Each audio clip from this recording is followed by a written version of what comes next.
Jim Hopper to Jim Hopper. This is a recent thing, internet. You have caught on. Give me some hints at season 5, yeah? Everyone dies. I'm David Harbour, and the internet is a not real place where a lot of people have a lot of opinions. So today, I'm going to read some of those comments and respond to them. Welcome to Don't Read the Comments.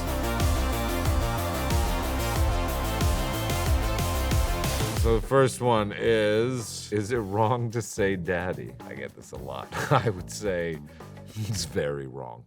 I like David as a big boy. I love me a thick man. I mean, amen. I'm with you. And look, part of the thing is I get to play roles. So it's like I'm bigger now and I'll go back and forth. I like living your life. These people that constantly have a six pack, it's like insane. Like you don't get to eat a candy bar or whatever. Relax. Everybody like have a candy bar every now and again. So I started out in season 3 and when I was doing Black Widow at 265, 270. And then I got down to 195, 190 through a ton of like intermittent fasting, and then I did a lot of like Pilates to maintain my strength and flexibility amidst that. Are you proud of yourself, DK Harbour? I would never have the balls to do that. It doesn't take balls. It takes like a lot of like not walking over to the fridge. But it was a lot of like intermittent fasting, which if you do it in an intense way, just means like a lot of like not eating. It's like you eat for a little bit of time and then you don't eat for a lot of the time. I mean, in the beginning, it was really, really hard, and it always feels like hunger. But you start to understand that your body can sustain without it. You don't get that panicky, like, I gotta eat, I'm not gonna be able to fall asleep, but you're just like, it's okay. You've been hungry before, you'll be hungry, you're all right. Hunger is just unpleasant.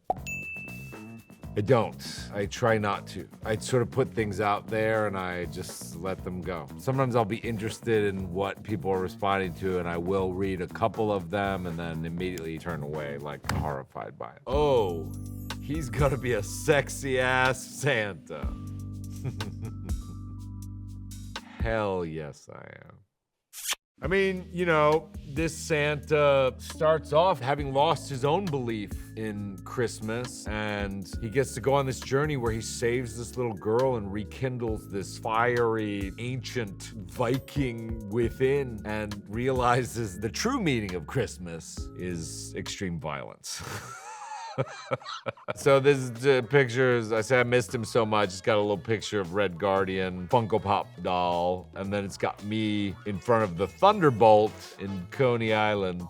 This guy's, is this a secret teaser of something Marvel? Well, clearly this guy doesn't have Google Updates Marvel Edition because, yeah, it's not even a secret. It's a teaser of the fact that we're doing a movie called Thunderbolts and Red Guardian's gonna be in it. That's all I'm saying. I just said it in a creative, artistic kind of way as opposed to just like saying it.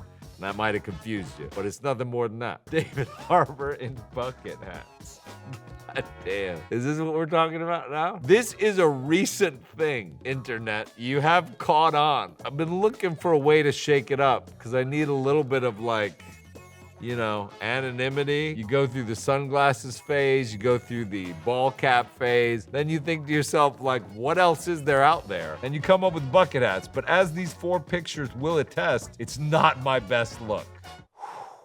Sorry. So this is at the end of season 4 of Stranger Things. Hopper faces off against the Demogorgon, and he picks up a sword which had been left there in the demo fight earlier in the season. It's the sword that was used in Conan the Barbarian. It's the Atlantean sword. And I use that actual sword, and I go into a pose very similar to Arnold's pose there. And Todd says, maybe you're the next Conan.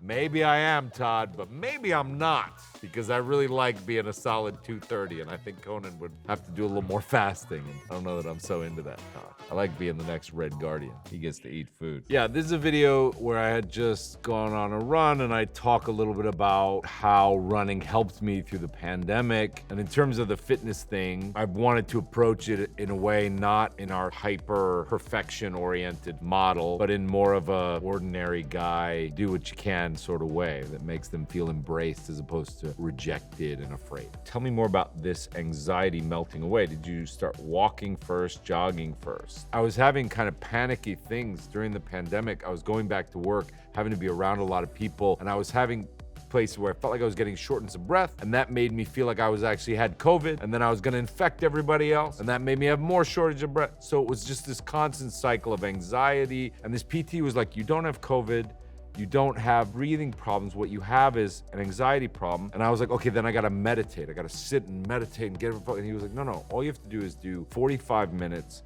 of low heart rate exercise. And I did find that after I ran for 35 to 45 minutes a day, every day, very slow, it looks like walking, that my heart rate got level and my breathing got level. And after about 2 weeks, I had like no breathing problem. Jim Hopper to Jim Hopper.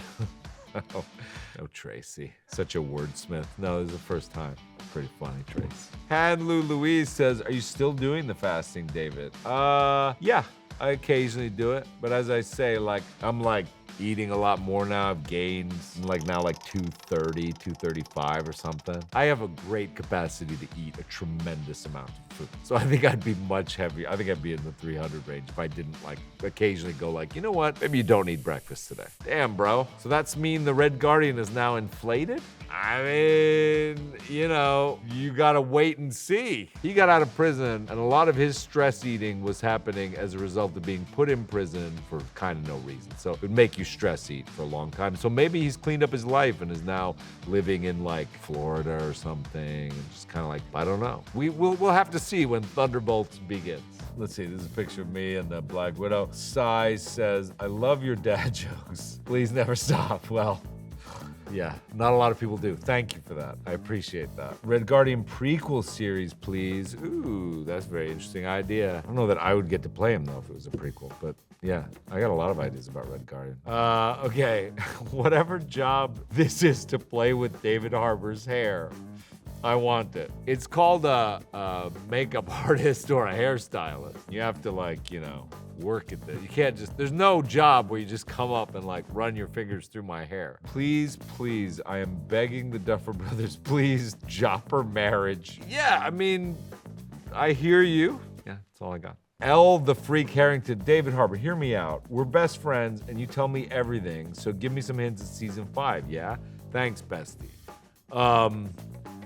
Everyone dies. Everyone. Hopper goes in episode 1, then Mike dies in episode 2. Max is brutally murdered in episode 3. I'm lying. I know what I'm supposed to start working on, yes. But I don't want to give that away because that'll indicate other things to you. So that's a secret. Thank you, Internet. I've heard some of what you said and I've responded. So listen, don't forget to go see Violent Night on December 2nd, all right?